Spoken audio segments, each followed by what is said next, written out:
السلام عليكم ورحمة الله وبركاته. كيف حالكم يا أصدقائي؟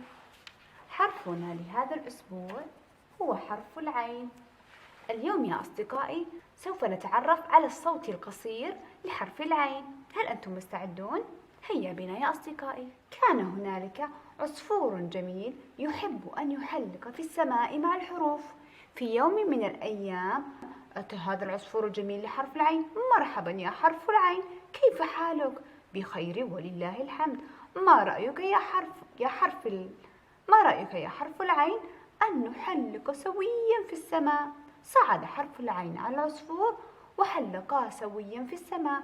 فتح العصفور جناحيه فتحة وأصبح يقول ع ع ع ع، عين فتحة ع ع ع ع.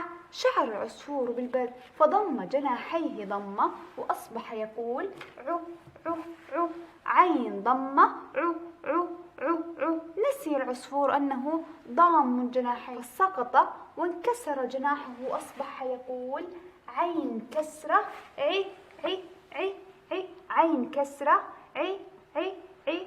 إذا يا أصدقائي عين فتحة ع، عين ضمة عو، عين كسرة عي. حركات الحرف ثلاثة: فتحة، ضمة، كسرة. عين فتحة فوق الحرف، ما هو صوتها يا أصدقائي؟ أحسنتم، ع ع ع. عين ضمة فوق الحرف، ما هو صوتها يا أصدقائي؟ رائعين، عو عو عو. عين كسرة تحت الحرف، ما هو صوتها يا أصدقائي؟